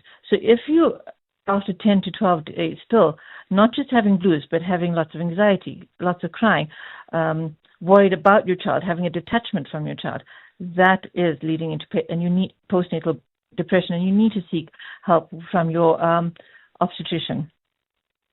And I think, and thank you for sharing that, Doctor. I think that, when I look at some of the cultural practices that have been in place where the woman is meant to be surrounded by a community that supports and helps, it is to curb against things like postpartum depression, for example. Yes, very much so. So a lot of cultures, post-delivery, you go to your mother's house. In your mother's house, there's supposed to be family support and, helping you learn how to take care of baby, how to breastfeed, how to manage pain. And, you're going to cry, you're going to have mood swings, you're going to, have your lows, and your mom's never going to hold it against you. There's absolute forgiveness. And that has broken down. That's that support of, during the day while you're breastfeeding, while you sleep deprived, of having somebody who's you trust to take care of your baby while you sleep. That family structure is all gone. There's a lot of people they go home and they're alone, and moms are still working. Their moms are still working, so they come in only at certain parts of the day. So you're alone a lot of the time, and you're unsure of how you're managing with the baby. Is baby fine? And anxiety spirals, and that's a big problem. Vanessa, a baby is raised by a village, not by a person. Yes, definitely. Vanessa, what has postpartum life been like for you? Are there any symptoms or things that you've experienced that you would say maybe are a bit worse because you had a child much later in life? Yes, definitely. Actually, speaking of having a child late in life and things getting worse, I do want to say, just because I did mention how easy my pregnancy was, however, the delivery itself, if I can start there, Relebogile, the delivery itself was a little different. I mean, I can't speak for other women. This was my first time, certainly at this age, but it was so hard. I screamed to the point where I think people in the parking lot could hear me. It was so painful. And even my midwife thought maybe because, I don't know, maybe physically it was hard. The muscles were more tense or something. I have no idea, but that was a lot more difficult. And then the postpartum, oh my God. the first 2 weeks, certainly, I didn't even want to give her to her dad because I was just like, you're going to hold her wrong. Yeah. I couldn't do it. Like somebody yesterday asked me, so do you have a baby monitor? The baby monitor is my eyes. Like I keep her with me because I'm so scared of anything happening to her. I do cry a lot. Like anytime she's not around me or anything, my sister did come and help us, and she was supposed to keep her and let me sleep, and instead she ended up helping with other things like cleaning or washing her baby clothes or whatever, because I will not give her to anybody. I miss work, but at the same time, I don't want to go back to work because I'm just like, who's going to watch my baby? Like, it's very scary. I think about the things that I will do wrong that will affect her life, so that I do struggle with a lot. And luckily, I do have a very, patient and good partner. Even with babies, sometimes I get impatient where I'm just like, I don't know why else is still crying. I've checked the diaper, Yes. I've done this. Yes. She's still crying. I've fed her. I don't know why she's crying.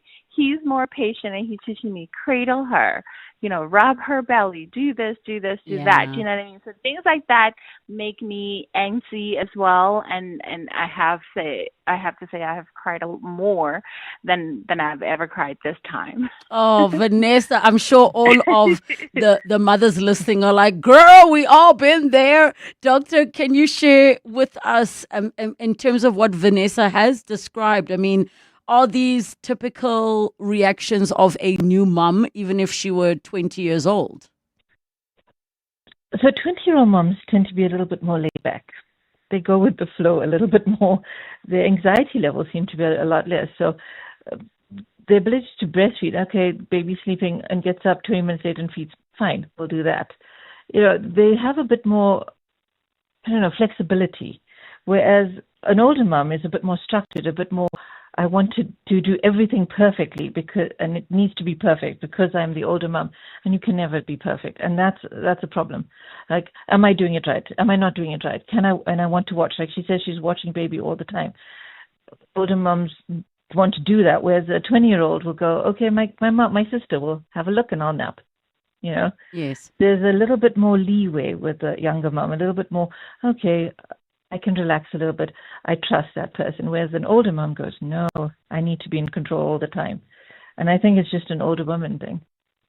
There's and I think I can sort of see how that makes sense, Doctor, because obviously if you're a lot more older and you also are a lot more aware of yourself, you might understand a bit better how every single decision you make as a parent will affect your child, because maybe a young woman in her early 20s is not as conscious and aware of herself as a woman in her mid 40s that is like so aware and has connected many dots. So I can so understand. I want to quickly read a message here, Doctor, that says on the WhatsApp line, we've been together with my wife since 2012.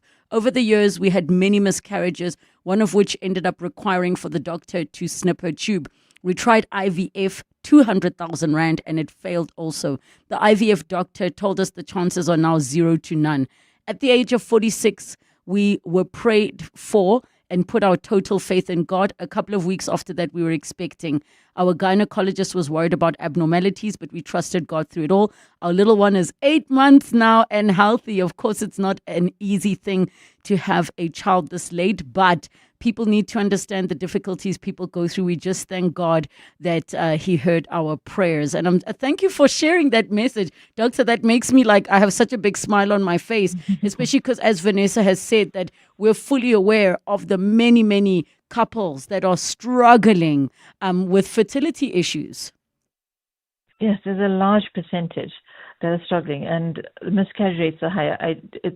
Maybe it's the stress of life, and maybe it's how our food intake. But there's a lot more miscarriages. There's a lot more couples that are struggling to fall pregnant and to keep pregnancies. And medicine can only answer a certain amount of questions. Medicine can only address a certain proven, abnormalities and address that. But fertility is one of those things that there's still a little bit of Mother Nature involved. And so she conceived at 40. At 46, as I said, 43 is their cutoff. The IVF guys will go, no. they're quite adamant about, your chances, but you never say never. Mother Nature's a fickle person.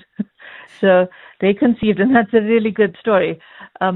She had beaten the odds, which is really good for her. Yeah, and congratulations to her. Yes, congratulations. And I have to ask, Doctor, as we wrap up our conversation, what advice would you give to the women in their 40s that are trying to conceive, be it natural or IVF? What should they be doing more of? Is it movement? Is it what they're eating? Should they be on prenatal care? So they need to be on prenatal multivitamins. There are quite a few on the market that increase your fertility status, and you can speak to the pharmacist or doctor about that.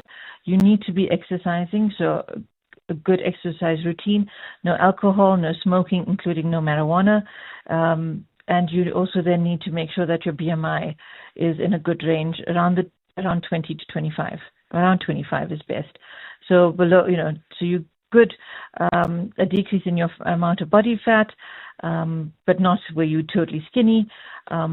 And that would be a good starting point. And then to consult with your OBGYN, because you would be seeing a gynae by now, and get a baseline risk of, what your baseline fertility is, and then work from there.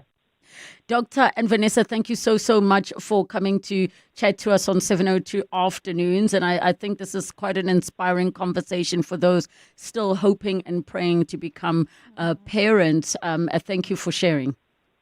Thank you for having me. Thank you. It's 2:30. Time for your latest Eyewitness News headlines. Thanks, Relebogile. A very good afternoon. The case against 5 suspects accused of luring South Africans to fight in the Russia-Ukraine war has been postponed to next Monday. The group was arrested at the OR Tambo International Airport at the weekend, just moments before they were due to board a flight to Russia. Amongst those arrested is senior SAFM broadcaster Nonkululeko Mantula, who is alleged to have played a central role in recruiting the men to work as mercenaries for Russia. The South African Weather Service has received reports of serious damage in some parts of Gauteng, Limpopo and Mpumalanga linked to the recent heavy rain. A level 2 weather warning was upgraded to a level 4 yesterday for severe thunderstorms, damaging winds, hail and excessive lightning. Weather forecaster Letlogonolo Thobela says roof and property damage caused by large hail was reported in Ekurhuleni as well as Pretoria North. And in France, 600 experts have begun working on the next major UN climate report. It comes as the international consensus on global warming is challenged by US President Donald Trump, who deems the science a hoax. The experts from more than 100 countries are meeting for 5 days to work on the report, due to be published in 2028 or 2029.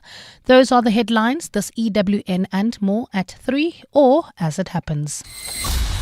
EWN Traffic.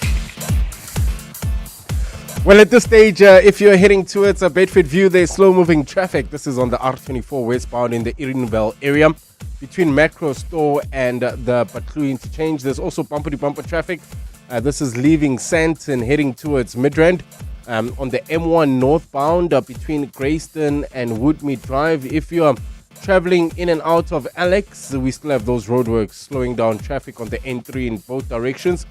This is between London Road and the Patlu interchange. Also traveling through the Joburg CBD, I see some delays on the M1 southbound between Empire Road and the Crown interchange. Look out for those faulty traffic lights. In the Midrand area at Olifantsfontein Road and the N1. If you come across any other traffic issues, please WhatsApp us on 072 702 1702.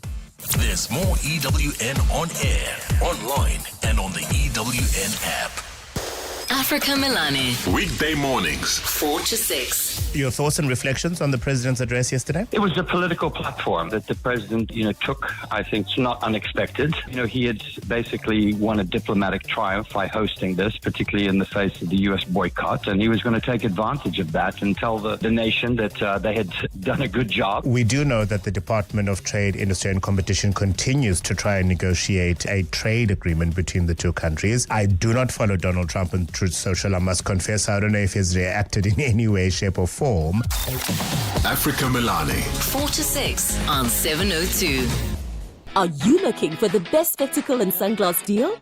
With Specsavers buy one, get one offer, you get great value for money.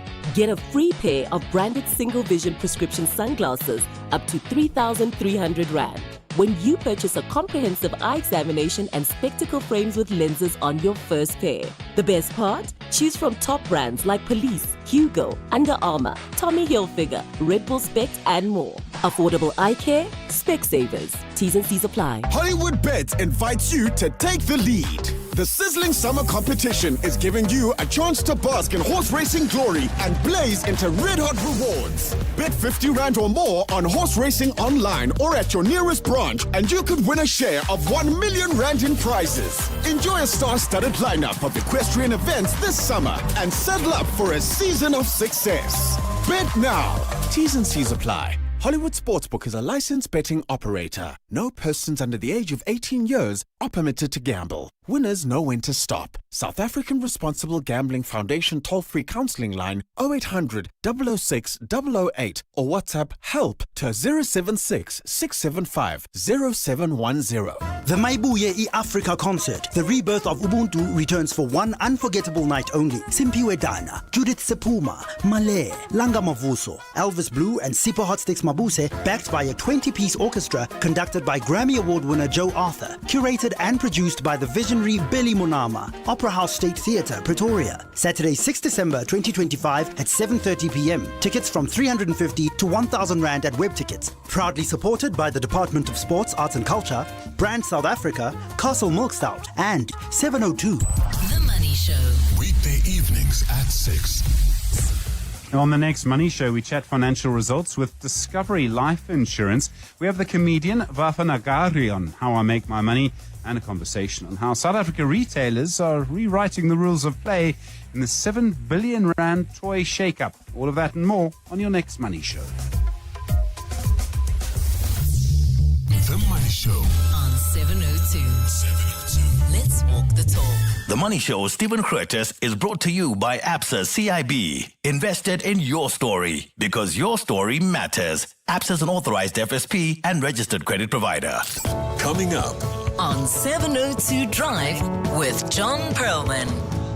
702 Drive is coming up from 3 to 6 p.m. with John Perlman. Happy Monday, John. It's the 1st of December and the last month of the year. How does it feel? Yeah, it's interesting because I was just thinking, I'm kind of hearing like lunch hour here is a little bit more noisy, people are kind of, and yet people are still working really hard, Yes. because there's masses to do, whichever department you're in, on air, off air, everybody's very busy, but there's kind of a bit of a buzz of, you can feel it. Yeah, and it's strange because the weather is not playing ball at all.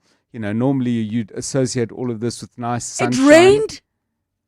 Sorry? It rained?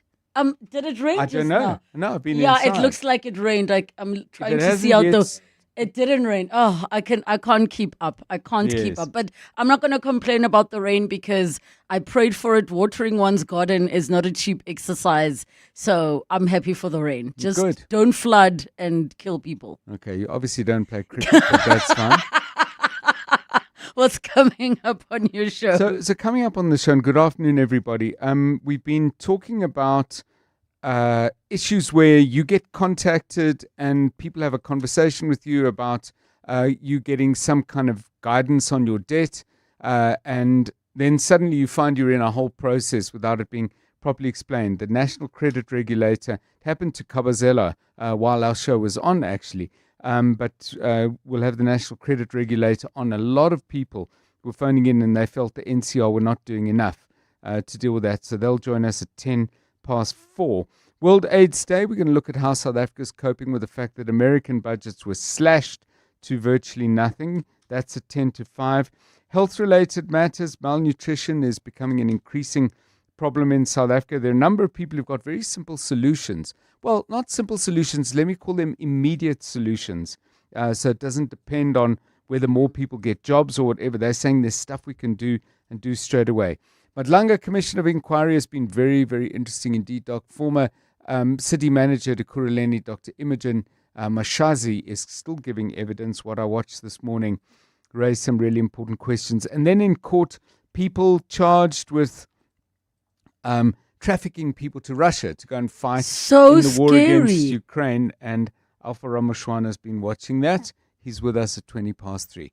All right, it's going to be a busy one. 702 Drive with John Perlman coming up from 3 to 6 p.m. 702. The Naked Scientist. Time for The Naked Scientist. Dr. Chris Smith is with us and he'll be answering all of your science-related questions. Get in touch with us. 011 883 0702. The WhatsApp line 072 702 702. Dr. Chris Smith, happy Monday. And happy Monday to you as well. We were having a conversation in our Parenting and Parents feature around the challenges that a woman can face being pregnant in her 40s.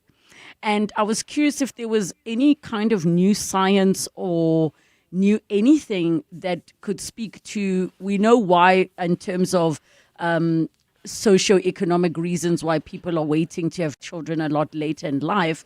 But how is it that a woman, as the gynae guest shared, her oldest patient is 49 and had a healthy baby naturally? How is it that some women are able to do it? Yeah, you get called a geriatric mother, don't you, at that age? And you're not She said no, she never said older mom. She used a different term. She said it's no longer geriatric. It's another term. I just completely forgot it right now. Yeah, no, I mean, it's just we used to say geriatric mum, and you had Yeah. to be about 40 and you're a geriatric mum. The thing with this, and you're quite right, that all of this is driven by really life, and life has changed, and the average age at which people get married, if they do, has shifted upwards by 10 years. The average age at which people buy a house has shifted upwards by 10 years. The average age at which people start a family has shifted enormously. One of the big drivers is lots more women are in work. And if you look at a country like the UK historically, for many, many decades, it existed around a worker at work and a parent, usually the woman, who was at home being a housewife. And that's completely changed. And unsurprisingly, because people are both in work, what that's done is to drive the economy up. So everything has doubled in price because people have got twice as much money to spend. So as a result, costs inflate to accommodate people's wallets. So now we're paying twice as much for a house. We're paying twice as much for a car. And the consequence of that is people have to work twice as hard for twice as long to end up with enough money to buy those things and train for twice as long. And this has pushed all the ages of everything up that we do these things. And one of them is childbirth. Now, the consequence of that is that we have evolved over millions of years to be parents as young as we can, really, because when you're young, you can take the insult, not necessarily financially, but you can take the hit emotionally, you can take the hit in terms of the physical demands of being pregnant. As you get older, that becomes less the case. And so we've evolved to have babies late teens, early 20s. We're now having babies in our 30s and 40s, and the system hasn't evolved to do that quite so well. And there are a number of consequences, and one of them is that you're more prone to genetic problems, because although men make sperm throughout their lives, the stem cells that make those sperm are the stem cells you're born with, and they are much older if you're an older dad. Therefore, more of your sperm may have genetic changes. If you're a woman, the eggs that are going to make all your babies are produced in your body when your mum was pregnant with you when you're just a matter of weeks of age. And the eggs migrate into where the ovary is going to be very early on in development. And so when you look at a woman who's pregnant, she's got her daughter inside her, and she's got her grandchildren, or at least half of her grandchildren, genetically speaking, in her. So when you look at a pregnant woman, you're seeing effectively 3 generations genetically there. And those eggs have got to survive all that way through and remain viable. And that's without taking into account any of the natural aging effects that come with health consequences that mean we're less fit as an individual and therefore less fit to be a mum or a dad, physically speaking. So all this sums together, and it means that pregnancy does become more of a risk the older we get, not just for us, but for the baby we're trying to have as well. So the moral of the story really is that there is a sweet spot, and we're probably knocking on the wrong side of it with society at the moment, and we need to think about planning perhaps to have babies when we're a bit younger, because we can minimise those risks and maximise our economic and social outcomes, so everyone's a winner. Thank you so much, Dr. Chris Smith. We go to the lines for your science-related questions and the WhatsApp. We've got Tasneem in Randburg. Tasneem, hi, go ahead. Hi, Dr. Chris Smith. I have a question. I never was allergic to earrings or any metal for that matter. It's interesting, recently, if I wear earrings, my ears get very sore, regardless of pure gold, pure silver, or just imitation jewelry, but only my ears, not anywhere else. And no rings, no necklaces, no bracelet, nothing. Why would that be? And has it got anything to do with metal toxicity? And why would it only impact my ears and nowhere else?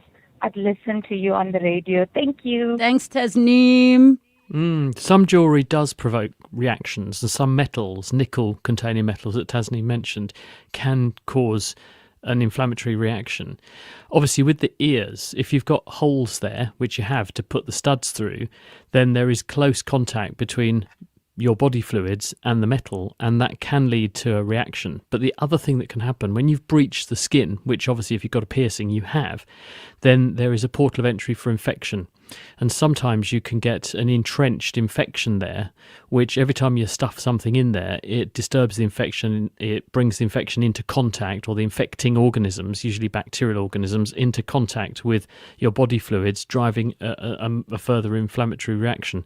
So there are a couple of possibilities here. And the first thing I would do is I would say, well, does this happen anywhere else on your body? She's saying it doesn't, which makes it less likely, but not impossible, that it's related to some kind of allergy to metal. But then she may not have a direct piercing elsewhere on her body. She didn't say that. So that would be my first question. The second question is I'd be thinking about getting some swabs from those ears to see if there is something that's caused an infection, because obviously we don't have left and right earrings, so you'd end up swapping them over half the time, and so anything you've got infecting one place you'll infect the other place with. So it's possible the infection's got into both, and the fact that it's come on all of a sudden, it's not impossible to start mounting these sorts of reactions later in life. It does happen, but equally if an infection has got in, that could also be doing this. And so I'd want to know, is there an infection here? Can this be easily cleared up with either some cream, or worst case, there might be a need for some systemic antibiotics if you can't get at it with a cream or an ointment. So I think if this is nasty and there's any discharge or any discoloration, redness, inflammation, things like that, maybe go and see your doctor, because they might be able to get a swab, find out what's causing it, find out if it is just a trivial infection and treat it. And if that isn't the case and it is a reaction, you might have to either switch materials, although you do say that you've tried that, but it might be that you could switch to a metal like gold, which is much better tolerated, or go for clip-ons so that you don't end up having to keep putting something in through the tissue, which is clearly winding things up. Oh, thank you so much for that question. On the WhatsApp line, one says, from Arthur, we know the air is toxic, so why are cities growing faster than ever? Are we as human beings stupid? If the air we breathe is full of dangerous gases, what's really keeping us in these crowded cities, and how can we live? The answer is yes, he's absolutely right. We are stupid. The World Health Organization has bad air in the top 5 causes of death from any cause all around the world. And they're very worried about air pollution, but not just outdoor air pollution, indoor air pollution as well, because as we move towards a more sustainable existence, we try to make our houses better insulated so they keep heat in. That usually translates into fewer changes of air as well. So what we're seeing is that people go indoors, but then they'll produce some kind of pollutants from their cooker or from their heating or whatever, log stoves, whatever it is, and those things don't get out. In the old days, with fairly poorly insulated houses which had drafts and lots of air changes, this would blow away. But now these sorts of things concentrate indoors, so there's no respite. And on the streets of a big city, yes, you're being exposed to a lot of particulates, and not just things that come straight out of the exhaust pipes of cars. You've also got the wear particles. When someone puts their foot on the brakes, it produces tiny particles from the pads on the brakes, but also the metal particles from the discs or the hubs that they're rubbing on. You've also got the particles that do come out of the exhausts, and those we know all about those. Diesel engines are probably worse culprits, but other engines do take part too. These are tiny particles that bob around in the air. We breathe them in. And in this era of electric vehicles weigh a lot more. My car weighs twice as much. I've got an electric car and a normal car, and the electric car weighs twice as much as the normal car. And this means it goes through tyres at 2 or 3 times the rate. I've changed more tyres and had more blowouts in the electric car than I have in the entire history of motoring with non-electric cars, and I've driven about equivalent amounts of annual mileage. Those tyre particles are coming off the tyres, getting into the air, and people are breathing them in. So all this stuff is getting into the air. Is it affecting our health? Well, absolutely. The World Health Organization, as I say, have ranked air pollution as a top 5 cause of premature loss of life and morbidity around the world. And we have really good evidence that when there's bad air quality, there's a peak in rates of heart attacks and strokes. We've also got studies now showing that people who are exposed to air pollution are more likely to get inflammation in their lungs. There was a study done in London recently where they took the placentas from newborn babies, and they could even see particles of pollution in the placenta, showing that it's potentially harming not just mum, but the baby inside mum if you're breathing bad air. So this is a priority around the world now, to try to clean up air, because we are being exposed to these things. They do have health harms. We've got clear epidemiological evidence that pollution goes along with bad health outcomes of a range of different things, and it is a priority to try to clean this up. And one way to do that is to cut down traffic. Another way is to try to cut down industry and do this in a way that means fewer things end up in the air. But unfortunately, the world wants to live in cities, and now about 80% of the world population are urbanised. In other words, live in cities, and there are 8.5 billion people on Earth, which means quite a high fraction, like about 6 or 7 billion people, live in cities. So it is a priority, it's a big problem, and it is leading to a big loss of life.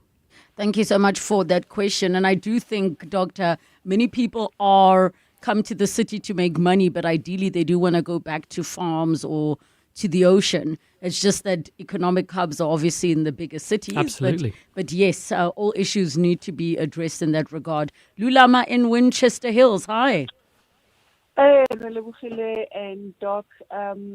Just so quickly, please.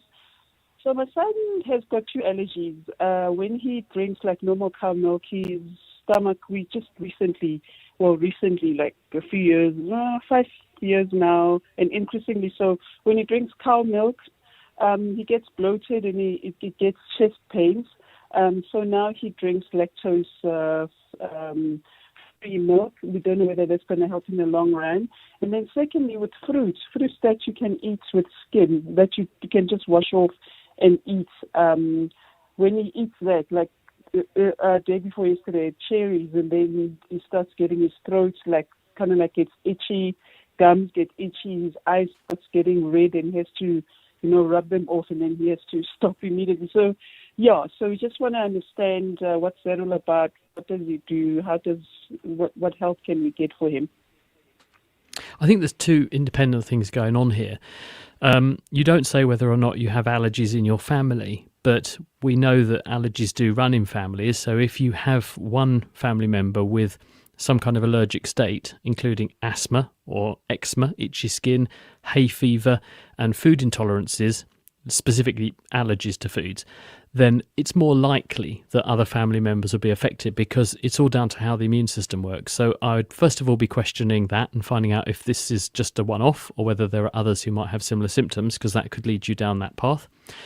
In terms of the response to cow's milk, this is pretty common. And as humans, we have evolved not to consume large amounts of cow's milk. We have a gene which we have expressed at high levels when we're little, which breaks down lactose, but we tend to have less of it when we get older in some people, and that's quite common, and it's the default pathway. So a lot of people will find that although they can drink milk with abandon when they're little, as they get towards adulthood, too much milk can produce symptoms. And because you can't degrade the sugars yourself, the lactose, which is sugar, then the bacteria in your guts eat it instead, and they produce metabolites, which can lead to some of the symptoms, including bloating and being very windy. And this is because other microbes then build up in number to eat the byproducts of those first microbes. So you change your microbiome in that way. And usually the best way to deal with this is to do exactly what you're doing. And that is to do a trial where you eliminate the food or the food stuff that you think is linked to the symptom. And you do it carefully and rigorously for a period of time, see if the symptoms go away, and then you do a challenge where you reintroduce the food and you see if the symptoms of the bloating and so on come back. And if they do, then you know easily how to manage the situation, which is you avoid the thing that's causing it. Now, the other symptom you mentioned, which is the getting an itchy throat and that kind of thing, it sounds very much like something called oral allergy syndrome. And this is similar to hay fever in the sense that pollens and other things which are present in the air cause itchy eyes and itchy nose, runny nose, sneezing, and even wheezing if it gets down into the lungs. The plants that cause those sort of symptoms to happen are close relatives in some cases to some of these other fruits and other things you can eat. And so some people do say when they eat things, they can get this prickling sensation in the mouth, and it's an allergic reaction in the mouth equivalent to itchy eyes caused by pollen and hay fever. Now, it can sometimes get worse, and you probably should get this investigated, because if it's a stable thing and it always happens a little tiny bit, we all get that a little tiny bit. But if this is a profound reaction, which is quick in onset, there's swelling, you can feel your lips blebbing when you have a tiny amount of exposure, and you get that itchiness and tightening in the throat, this is more worrying, that it could be a more serious allergy. I would get this investigated to make sure that it isn't a serious manifestation. If it is, it's easy to manage because you can just avoid the thing you know causes it, and you can also take steps like having an EpiPen to hand just in case anything got out of hand. But I would certainly get that investigated, because you can have challenge tests to do it safely to investigate the nature of the allergy and then work out what the best way to manage or mitigate it is. But it does sound like this phenomenon called oral allergy syndrome. Thank you so much. Let's see if we've got time for one more very, very quickly. Dr. Smith, I'm a house executive. I'm sweep and collecting dust daily like never before. Even after several rainfalls, there hasn't been much change. Is the excess dust due to global warming? Well, what is dust? Dust is particles which are, if they were on the ground and they got wet, they turn into mud and then stick together. When they don't have anything to stick them together, they get free floating and they get up in the air. When you're indoors, actually, and you see a sunbeam coming through the window and you see all the dust glittering, it will probably gross a lot of people out to realise that's mostly us and the people we live with, because that's skin cells. Your body is dispensing thousands of skin cells into your environment every minute. And when you live in a place for a long time, you and your animals and pets and so on, you're all shedding loads of skin. And so a lot of that dust you see going up in an otherwise well-kept house, that's you. So you're basically breathing yourself and your housemates in. Isn't that nice? So, but basically dust, outside, particles, bits of rock, sand, other stuff that's broken down into small fragments, bits of plant matter, bits of you. Indoors, it's mainly all us that we're seeing floating around on the air currents. Dr. Chris Smith, thank you so much. Back together next week. Part of the 702 family. Hi, my name is Mbalenhle Felicity Ngubane, and I'm from Johannesburg. I'm staying in Malaysia currently. 702 helped me through my depression, my divorce, COVID. So I'm very, very happy that 702 helped me through all of those years. And I'm still going to continue listening to you guys from the morning to the evening. And yeah, thank you, 702. Welcome to our 702 family. Let's walk the talk. To celebrate 25 years of helping you live the Premier life, FNB Premier is giving you a chance to win a 14-day European tour experience and other cool monthly prizes. Open any FNB Premier account from September to 31 December 2025. Switch your salary, swipe or tap a minimum of 2,000 Rand per month for 3 months straight. Spend and win with FNB Premier. FNB, help changes everything. TCs and competition rules apply. FNB, a division of First Rand Bank Limited, an authorized financial services and credit provider. To walk the talk is to turn words into meaningful actions. And it's what we at 702 are committed to doing every day. We're also committed to following the rules set out by the Broadcasting Complaints Commission's Code of Conduct.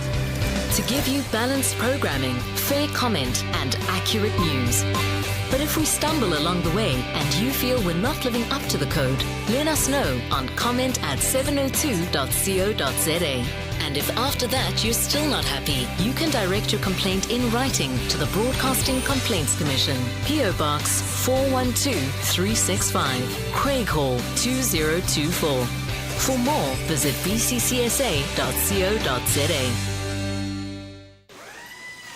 Year in, year out, we're fixing tires faster than a Formula One pit crew. My team is on top of things like tire whisperers. If an unforeseen accident were to happen in my workshop, at least I've got My Way business insurance to keep the wheels turning. Visit myway.co.za or dial 0860 64 64 64 and get a quote today. My Way is a licensed non-life insurer and FSP. T's, C's and standard rates apply. My Way. Live your way. Brilliant ideas are born every day across Africa, but to become breakthroughs, they need the right home. Wits University is answering the call with the Wits BioHub, Africa's first fully integrated bedside to bench to breakthrough campus. Catch 702 in conversation with Wits University on 702 Drive with John Perlman tomorrow as we discuss the groundbreaking Wits BioHub with Professor Glenda Gray.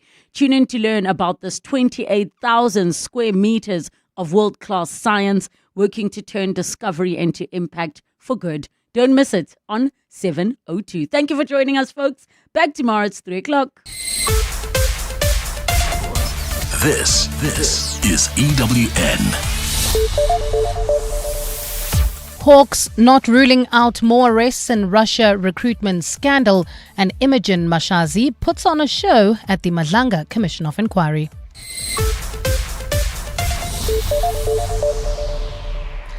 Good afternoon, I'm Bali Dlamini. The Hawks say they have not ruled out the possibility of more arrests in the Russia mercenary recruitment scandal. 5 suspects linked